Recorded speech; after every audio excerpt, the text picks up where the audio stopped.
যাওয়াই ঠিক হবে। এভাবে আর কতদিন চলবে বলো? তুমি যখন বলবে, যেভাবে বলবে সেভাবেই সবকিছু হবে। তবে বিয়েটা আজকেই করে ফেলি। তুমি সত্যি বলছো?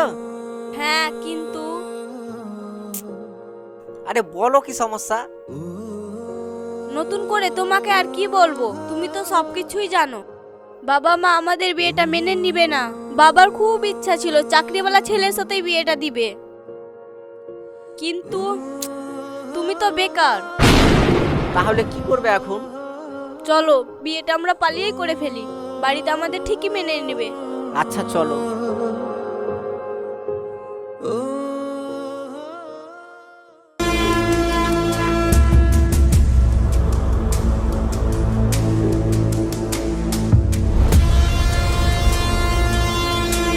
বাড়িতে কেউ আছেন? হ্যাঁ বলেন, কি হয়েছে? আমরা খবর পেয়েছি আপনি নাকি এনাদের মেয়েকে কিডন্যাপ করে নিয়ে চলেছেন। এনারা থানায় এফআইআর করেছে, এনাদের মেয়ে নাকি কিডন্যাপ হয়ে গেছে, আর এনাদের মেয়ে নাকি আপনার সাথেই আছে। বাবা মা তোমরা এসে গেছো।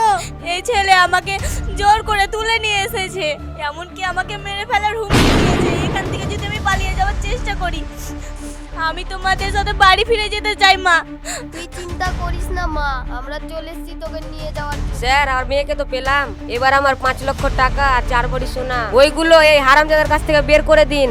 আপনি চিন্তা করবেন না, ওকে এমন শিক্ষা দেবো ওই এরকম ভুল দ্বিতীয়বার করার সাহসই পাবে না। আর হ্যাঁ, আপনি চিন্তা করবেন না, আপনি সব কিছুই ফিরিয়ে পাবেন। ঠিক আছে স্যার। চল এবার জেলের ঘানি টানার জন্য। শারমিন, কাজটা কি তুমি ঠিক করলে?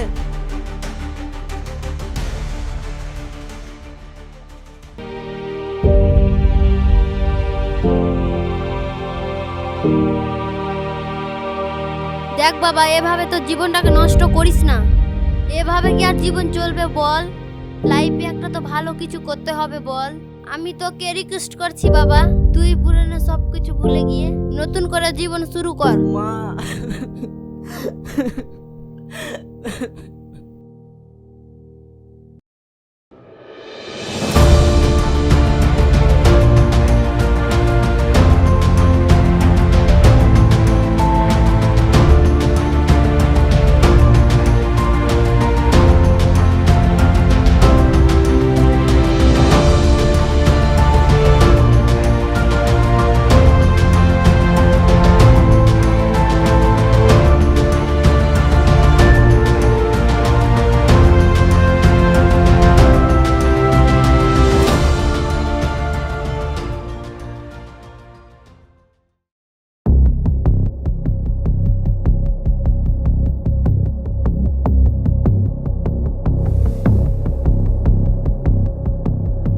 খুব তাড়াতাড়ি আপনার বাবার অপারেশন করতে হবে।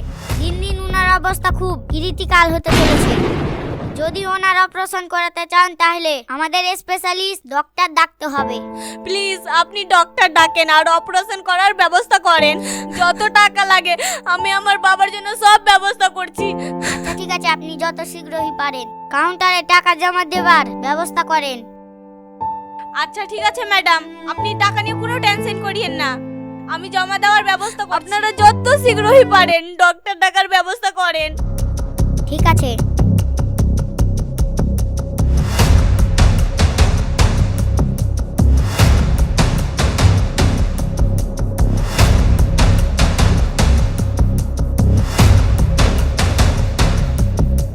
পেশেন্টের সাথে কে আছে নাকি ডেকে দিই? ঠিক আছে স্যার।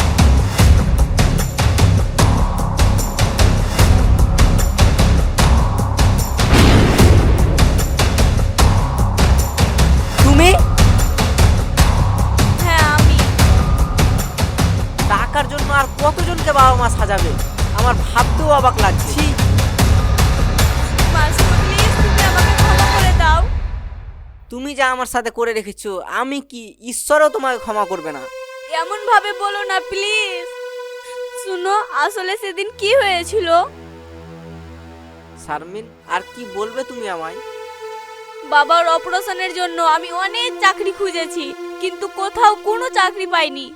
আর যদিও পেতাম তাহলে 5 লক্ষ টাকা জোগাড় করতে পারতাম না। তখন আমি ওই বিন্দু মাসির খোঁজ পাই।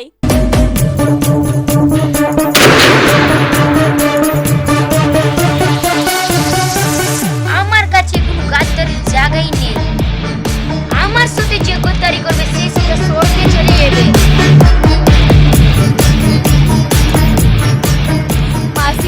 করেই হোক আমাকে 5 লক্ষ টাকা জোগাড় করে দিন। শুন তবে, আমার ছেলে চাম্পাটরা তোকে একটা বড় লোকের ছেলের খোঁজ দিবে। সেই ছেলের সাথে তুই প্রেমের নাটক করে যাবি, বাকিটা আমরা দেখে নিব। কোথায় কি কি ভাবে করতে হবে সব আমার জানা আছে। তোর বাপের জন্য যা টাকা লাগবে সব পেয়ে যাবি তুই। ঠিক আছে মাসি। তাই আমি তোমার সাথে প্রতিনিয়ত প্রেমের নাটক করে যাই। প্লিজ মাসুদ, তুমি আমাকে ক্ষমা করে দাও। আমি ঈশ্বরের কাছে অনেক শাস্তি পেয়েছি।